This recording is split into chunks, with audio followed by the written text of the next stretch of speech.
मैं तो पूरी तरह से सदमे में चला गया था बिकॉज इट्स नॉट अबाउट कि वो एक इंडिविजुअल अटैक था, क्योंकि मुझे ये लगता है कि ये हमारे अस्तित्व, हमारे कल्चर पे एक मतलब हमला था। कौन है वो व्यक्ति, लोग ये जानना चाहते हैं। और ऐसा क्या हुआ था कि आपके प्रोग्राम के दरमियान वो घुस के इस तरह का की तोड़फोड़ कर रहा था? काफ़ी सालों बाद मैंने कुछ नया कलेक्शंस प्रेजेंट कर रहा था। बेचारा सरुल भी आने को था, बिल्कुल। और उसका मैं तैयारी कर रहा था कि कुछ नए अपने लोगों को मैं प्रेजेंट कर रहा हूँ। मुझे नहीं आया, पूरी तरह से ब्लैंक हो गया था। मैं तो आधा घंटा लिटरली मैं रोया हूँ। दोस्तों ने मुझे संभाला है। आप रो गए? मैं रोया था, मतलब या मुझे रोना आ गया था। मेरे आँख से आंसू रुक ही नहीं रहे थे। मेरे दोस्तों ने मुझे संभाला। मेरा मानना है कि हर एक डिज़ाइनर एक आर्टिस्ट है, उसके अंदर में एक आर्ट छुपा हुआ, और जब तक आर्ट दिखता नहीं है वो बिकता नहीं, बिल्कुल, लोगों तक पहुंचता नहीं है। तो एक जरिया है फैशन शो के माध्यम से, जहां हम जैसे डिज़ाइनर्स या आर्टिस्ट अपने आर्ट वर्क को, अपने क्रिएटिविटी को, अपने डिज़ाइंस को वहाँ पे डिस्प्ले करते हैं। वो व्यक्ति काफ़ी ड्रंक था, और वो बीच में हमारा शो चल रहा है और वो बीच में खड़ा है, लेकिन मैंने अपने मॉडल्स को इंस्ट्रक्ट किया कि शायद वो कुछ देर बाद वो वहाँ से हट जाएगा। आप अपना वॉक करते हुए प्रेजेंटेशन, मतलब वॉक करो, रैंप में वॉक करो और कपड़े को डिस्प्ले करो। झारखंड के परिधान को आप जब रिप्रेजेंट कर रहे थे तब वहाँ पे ये अटैक हुआ है? तब इस तरह का हरकत हुआ है। ये अनजाने में या जानबूझकर जैसे भी हुआ है, वो एक पब्लिक फोरम में आए और हमारे सभी झारखंड वासियों से माफी मांगे। मेरा मानना है कि अगर चीजें और हमें आवाज उठाना है तो प्यार से भी आवाज उठा सकते हैं। अगर आज उस समय अगर हम हाथापाई करते तो बहुत ये जो आज हम आपके साथ बैठे हो, शायद आज हम आपके पास नहीं बैठे होते। सोशल मीडिया में पिछले 2 दिनों से एक वीडियो बहुत वायरल हो रही है। वीडियो में आपने देखा होगा कि आदिवासी परिधान में मॉडल जो है वो मॉडलिंग कर रहे हैं। उसी बीच एक व्यक्ति आता है और कुर्सियों को पटकने लगता है और उस कार्यक्रम को रुकवाने की कोशिश करता है। छोटा सा ही वीडियो है, लेकिन इस छोटे से वीडियो ने पूरे झारखंड को हिलाकर रख दिया है। फिलहाल हम आपको बता दें, ये एक फैशन शो का वीडियो है। यहाँ पर मेराकी फैशन शो चल रहा था, और यहाँ पर हमारे साथ फिलहाल इस विषय पर बातचीत करने के लिए झारखंड के चर्चित या फिर कह ले मशहूर फैशन डिज़ाइनर शुभमंगल नाग है, और इन्हीं का जो डिज़ाइन है वहाँ पर प्रेजेंट हो रहा था। जो मॉडल थे आप वीडियो में देख रहे हैं, इन्हीं के मॉडल थे, और ये जो आदिवासी परिधान है उसको वहाँ पर दिखा रहे थे। फिलहाल उस वीडियो के पीछे का सच क्या है, कौन है वो व्यक्ति जो आदिवासी परिधान को अगर इस तरीके से दिखाया जा रहा है तो उन्हें परेशानी हो रही है। फिलहाल बहुत सारे सवाल हैं, पूरा झारखंड ये जानना चाह रहा है कि उस वीडियो के पीछे क्या है, और उस व्यक्ति को क्या आपत्ति थी उस मॉडलिंग से जो वो बीच में आके कुर्सियों को पटकने लगता है। फिलहाल जैसे मैंने परिचय में बताया, सुमंगल दा हमारे साथ है और इनका ही डिजाइन वहां पर प्रस्तुत हो रहा था। दादा, ये वीडियो 2 दिन से सोशल मीडिया में बहुत चर्चित है।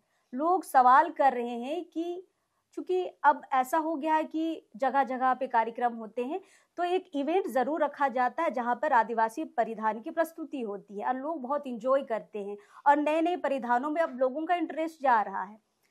आप तो लगातार आदिवासी परिधान से जुड़े हुए हैं दादा, अच्छे अच्छे डिजाइन निकाल के ला रहे हैं। आज जो लोग शादियों में जैकेट पहनते हैं या फिर शेरवानी पहनते हैं, इस पर भी आपने बहुत अच्छा वर्क किया है ट्राइबल कल्चर पे। कौन है वो व्यक्ति, लोग ये जानना चाहते हैं। और ऐसा क्या हुआ था कि आपके प्रोग्राम के दरमियान वो घुस के इस तरह का की तोड़फोड़ कर रहा था? ये तो पहले तो मराठी फैशन शो में हम लोग जब बहुत सालों बाद आई थिंक हम लोग ट्राई कर रहे थे कि झारखंड और उसके आसपास के ट्रेंड्स को सर्च आउट करके अच्छे डिज़ाइनर्स को और मॉडल्स को हम लोग सामने लाएं और इस प्लेटफॉर्म में जगह दें, और डिज़ाइनर्स अपने क्रिएटिविटी, अपने डिज़ाइंस को डिस्प्ले करें, एग्जिबिट करें। क्योंकि मेरा मानना है कि हर एक डिज़ाइनर एक आर्टिस्ट है, उसके अंदर में एक आर्ट छुपा हुआ, और जब तक आर्ट दिखता नहीं है वो बिकता नहीं है, बिल्कुल, लोगों तक पहुंचता नहीं है। तो एक जरिया है फैशन शो के माध्यम से, जहां हम जैसे डिज़ाइनर्स या आर्टिस्ट अपने आर्ट वर्क को, अपने क्रिएटिविटी को, अपने डिज़ाइंस को वहाँ पे डिस्प्ले करते हैं, और वो वहाँ पे हमारे जितने भी ऑडियंस होते हैं वो हमारे क्लाइंट्स होते हैं, या फिर जो फैशन एंथुसियास्ट होते हैं, फैशन लवर होते हैं, जो फैशन को समझते हैं। तो वैसे लोगों को हम लोगों ने इनवाइट किया था, और करीब 5 हमारे टोटल डिज़ाइनर थे, मुझे मिला के 5 डिज़ाइनर्स थे। सबका अपना-अपना जॉनर होता है, कोई इंडो वेस्टर्न करता है, कोई वेस्टर्न करता है, कोई रिज़ॉर्ट वियर करता है, कोई डिफरेंट थीम्स पे वो लोग अपना प्रोडक्ट्स को लॉन्च करते हैं। तो इसी दौरान जब हम ये अपना जो ट्राइब ट्री का यानी मेरा जो ब्रांड का नाम है, जो बेसिकली इंडिजिनस डिज़ाइंस पे काम करती है और मेरे ख्याल से काफ़ी वक्त हो गया है एज ए डिज़ाइनर मुझे काम करते और कभी भी इस तरह का वाक़या कभी नहीं हुआ है। तो इस दौरान जब मैंने अपने कपड़े को डिस्प्ले करना चाहा कुछ फ्रेशर मॉडल्स के साथ में और वो लोग वॉक कर रहे थे, इवन मैंने ही इंस्ट्रक्ट किया कि शो चलते रहना चाहिए क्योंकि वो एंड है और एंड हमेशा अच्छा होना चाहिए। एंड भला अंत भला तो सब भला। तो वो लास्ट पार्ट था इवेंट का, आई थिंक अनदर 10 मिनट में शायद वो ख़त्म भी हो जाता, लेकिन वो व्यक्ति इतना ड्रंक था और उनसे पहले भी हम लोग की बात हो चुकी थी कि sir another 5 to 10 minutes will pack up, हम लोग कर लेंगे। एवरी ऑर्गेनाइजिंग टीम उनसे रिक्वेस्ट किया गया था और वो मॉडल्स वहाँ पे वॉक करते हैं और 4 या 5 मेरे ख्याल से वो ड्रेसेस वो दिख रहा है जो मैंने बहुत सालों बाद, आई थिंक मेरा एक तरह से छोटा सा ये टीजर था मेरे कलेक्शंस का। काफ़ी सालों बाद मैंने कुछ नया कलेक्शंस प्रेजेंट कर रहा था। बेचारा सरुल भी आने को था बिल्कुल, और उसका मैं तैयारी कर रहा था कि कुछ नए अपने लोगों को मैं प्रेजेंट करूं, नए डिजाइन्स लेके आऊं। ये व्यक्ति सडनली कहीं से आता है एंड हिज नेम इज, मैं खुल के बताना चाहता हूँ, उनका नाम अभिषेक अग्रवाल है। अभिषेक अग्रवाल, कौन है ये व्यक्ति? ये व्यक्ति कहने को तो वैसा ही बोलता है, लेकिन जहाँ तक पता है कि वो रामगढ़ में कुछ किसी फर्म में वो काम करता है या फिर किसी फर्म को वो रन करता है। वो व्यक्ति काफी ड्रंक था और वो बीच में हमारा शो चल रहा है और वो बीच में खड़ा है, लेकिन मैंने अपने मॉडल्स को इंस्ट्रक्ट किया कि शायद वो कुछ देर बाद वो वहां से हट जाएगा, आप अपना वॉक करते हुए प्रेजेंटेशन मतलब वॉक करो, रैंप में वॉक करो और कपड़े को डिस्प्ले करो। लेकिन वो अचानक से वो कुर्सियां फेंकने लगा और उससे हमें काफ़ी क्या बोलते हैं शो को रोकना पड़ा और मैं तो पूरी तरह से सदमे में चला गया था, बिकॉज इट्स नॉट अबाउट कि वो एक इंडिविजुअल अटैक था, क्योंकि मुझे ये लगता है कि ये हमारे अस्तित्व, हमारे कल्चर पे एक मतलब हमला था और ये आज मेरे साथ हो रहा हो सकता है, बाकी और लोगों के साथ भी हो सकता है। सो मुझे लगता है कि अभी हमें आवाज़ उठाना चाहिए, हमें एक्शन लेना चाहिए। लोग कह रहे हैं कि आप तुरंत वहाँ पे एक्शन क्यों नहीं हाँ, पहली बार जब आप वो वीडियो देखेंगे, जिन्होंने नहीं देखा इस इंटरव्यू में भी आप देख सकते हैं, जिन्होंने भी दादा वो देखा पहले वीडियो, तो सबसे पहले सवाल सबके मन में यही था, इवन मेरे मन में भी सवाल यही था कि वहाँ पर क्यों नहीं किसी के द्वारा रोक टोक किया गया या मना किया गया। ये देखा जाए तो सिर्फ फैशन से सबको लगता है कि ये एक दिन का काम होता है, इसमें महीनों का मेहनत होता है।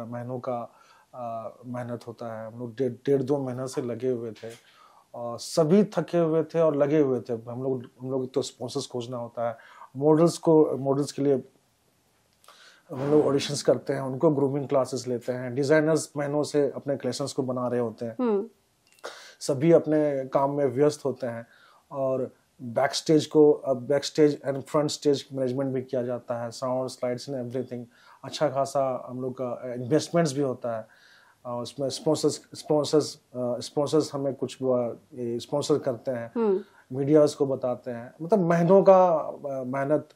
और अचानक से कोई व्यक्ति आके इंटरफेयर करे, ये तो मतलब सही नहीं है। इसके पीछे का क्या रीजन था, कुछ समझ पाए अभी तक? मुझे ऐसा लगता है कि अगर उनको इंटरफेयर करना था तो किसी भी मेरे ख्याल से जो चल रहा था, हम टोटल 5 डिजाइनर्स थे और 4 डिजाइनर्स का बहुत अच्छे से प्रस्तुति हो गई थी और बहुत अच्छे से सोच रहा था, वाइब्स बहुत अच्छा था, लोग उनके क्रिएटिविटी को अप्रिशिएट कर रहे थे, तालियां बजा रहे थे सभी कोई। और हो सकता है कि उनको उस व्यक्ति को अनजाने में या फिर जानबूझकर उन्हें ऐसे प्रतीत हुआ कि हम कहीं अगर हम मुझे कहीं हमला करना हो, इस तरह की चीजें को एक्टिव करना है। इन 5 डिजाइनर में आप अकेले आदिवासी डिजाइनर थे?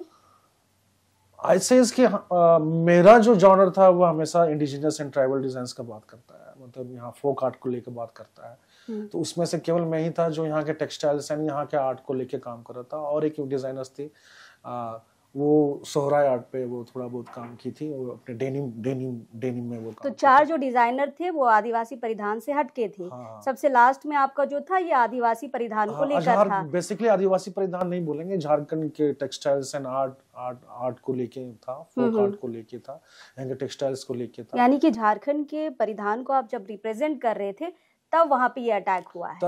तब इस तरह का हरकत हुआ है। ये अनजाने में या जानबूझकर जैसे भी हुआ, ये सही नहीं है। और ये मुझे लगता है कि ये कोई इंडिविजुअल किसी पे अटैक नहीं हो रहा, ये कल्चरल अटैक है। बिल्कुल कल्चर पे अटैक ही है, क्योंकि देखिए लोग पहले आदिवासी परिधान को पहनना पसंद नहीं करते थे दादा, सरूल में भी पहनना पसंद नहीं करते थे।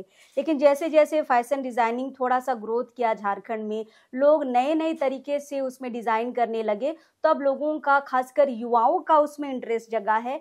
अब मतलब मार चलता है, अगर अब लोकल लैंग्वेज में बात करें तो मार चलता है सरूल में। और शायद आप भी सरूल की तैयारी के लिए इतने अच्छे डिजाइन लेके आए थे। सरूल के साथ मतलब सरूल आने को है तो आई वाज प्रिपेयरिंग फॉर सरूल का नया कलेक्शन के साथ आऊँ, नए डिजाइन के साथ वो लोगों को सामने समक्ष लाऊं, ताकि वो नए कपड़े पहने, नए डिजाइन पहने, नए वो कोशिश थी। लेकिन कुछ लोगों के वजह से मैं सही से प्रेजेंट नहीं कर पाया। I am really sorry.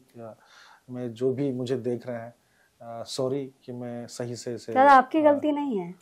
नहीं, गलती तो नहीं है, लेकिन स्टिल आई थिंक कि आपने बहुत मेहनत किया। जैसे आपने बोला 1.5 महीना मैंने मेहनत किया है, पूरी टीम ने मेहनत की है। उसके बाद लास्ट में आके अभिषेक अग्रवाल आते हैं और इस तरीके का उनको पता नहीं क्या खराब लग जाता है। अगर आदिवासी परिधान को या फिर कह ले कि झारखंड के परिधान को यहाँ पर प्रेजेंट किया जा रहा है, उनको क्या आपत्ति है।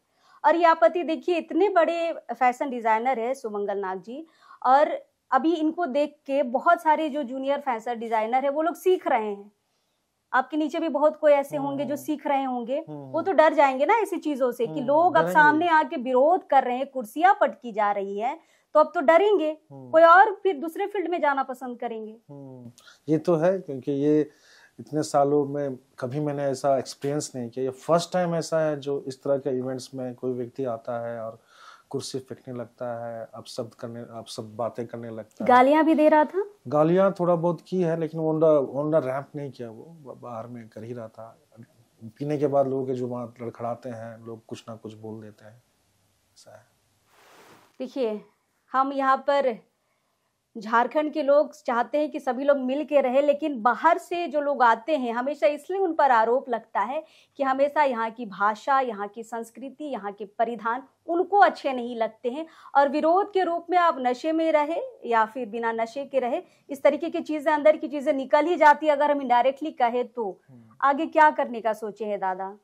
आगे यही सोचे हैं कि वो क्योंकि अभी कुछ नहीं बोलेंगे तो अगला को हिम्मत हो जाएगा। जाएंगे कि आगे यही सोचे हैं कि मैं पर्सनली मैं चाहता हूं कि वो मुझसे नहीं माफी मांगे, वो एक पब्लिक फोरम में आए और हमारे सभी झारखंड वासियों से माफी मांगे, अपने उसके जो हरकत किए हैं वो सबसे माफी मांगे, और प्लस वो हर्जाना दे, क्योंकि अच्छा खासा इन्वेस्टमेंट होता है, हम लोग प्लान करते हैं इवेंट्स का, वो हम लोग चाहते हैं उनसे, तभी हम लोग मानेंगे। मॉडल्स वगैरह को भी कुछ नुकसान हुआ? मॉडल्स को कोई नुकसान नहीं हुआ है, लेकिन जैसे कुर्सियां पटक रहा था, किसी को कोई चोट वगैरह? चोट तो किसी को नहीं, और चोट लग सकती थी लेकिन चोट लगा नहीं, क्योंकि कुछ बच्चे भी बैठे हुए थे, जिस तरह से वो फेंक रहा था, तो ऐसा तो किसी को चोट नहीं लगा, और ना कोई किसी को कोई हानि हुआ, ना ही हम लोगों ने किसी पे हाथापाई किया। हाथापाई करने से चीज़ें और बिगड़ सकती थी, और मेरा मानना है कि अगर चीज़ें और हमें आवाज़ उठाना है तो प्यार से भी आवाज़ उठा सकते हैं। अगर आज उस समय अगर हम हाथापाई करते तो बहुत ये जो आज हम आपके साथ बैठे हो, शायद आज हम आपके पास नहीं बैठे होते, और इसी वजह से आज हम वीडियो को वायरल भी कर पा रहे हैं, लोग देख रहे हैं, जान रहे हैं कि वाकई में अपनी प्रतिक्रिया दे रहे हैं। लेकिन अगर मैंने उस समय आवाज उठाया होता या मैंने भी हाथापाई किया होता तो उनमें और मेरे में क्या फर्क बनता? बिल्कुल। तो हमें अपनी अस्मिता, अपने पहचान को बचाने के लिए हमें आगे आना होगा, हम अपना कल्चरल राइट को के लिए आगे आना होगा। अब राइट टू एक्सप्रेस, क्योंकि हर एक को एक्सप्रेस करने का राइट है, तो हम कलाकार एक्सप्रेस ही करते हैं अपने आर्ट वर्क के थ्रू में, और वहाँ पे एक्सप्रेस करने का हमें मौका नहीं मिला इस व्यक्ति के थ्रू। कितना शॉकिंग था ये जब मेरे लिए बहुत शॉकिंग था, क्योंकि मेरे लिए एक छोटा सा कमबैक था, because after 3 years I am coming back with my new collection. और रियली मैं तो कुछ समझ में मुझे नहीं आया, पूरी तरह से ब्लैंक हो गया था मैं तो।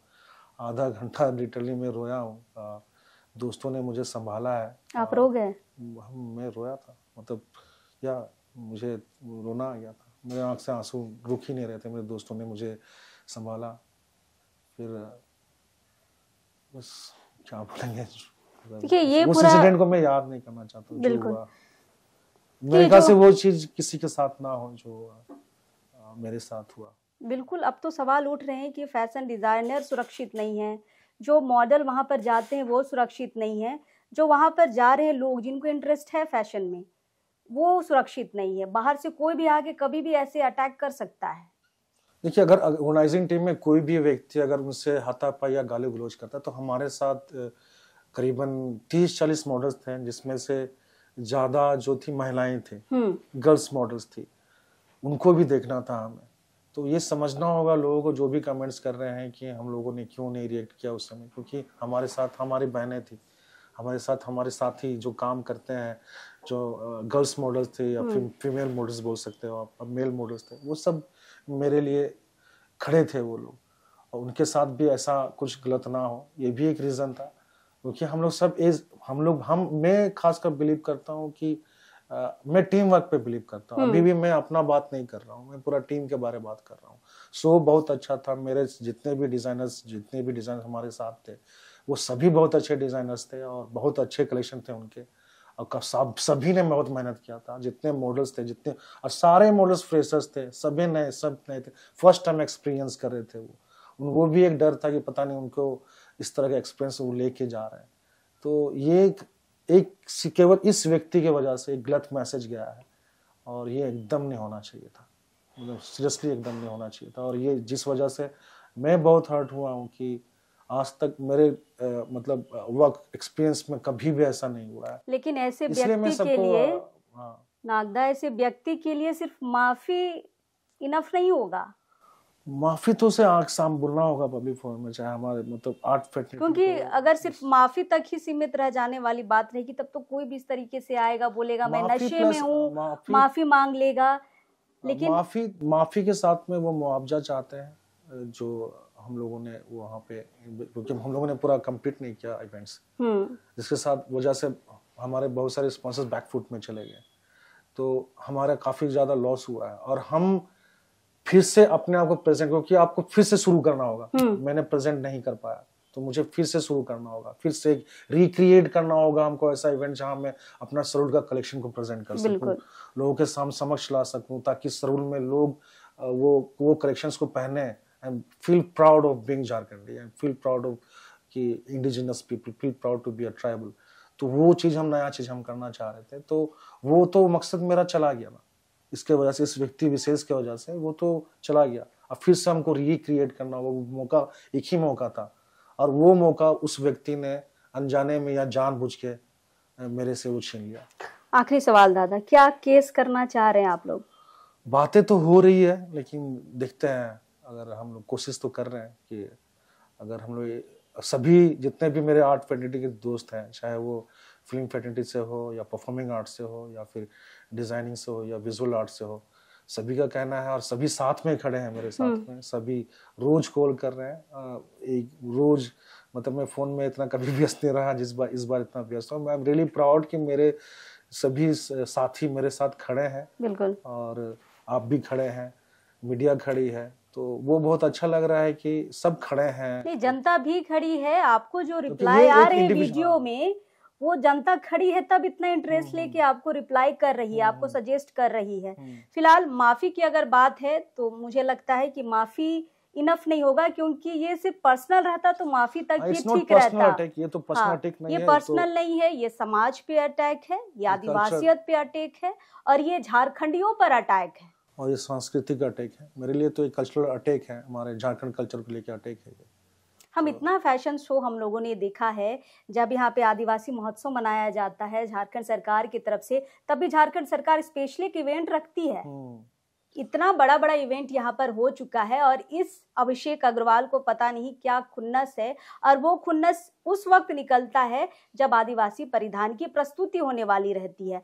फिलहाल आगे दादा और उसकी टीम क्या फैसला लेंगे, ये तो देखने वाली बात रहेगी, क्योंकि ये सिर्फ माफी तक ये नहीं जाना चाहिए, ऐसा समाज के लोग भी कह रहे हैं।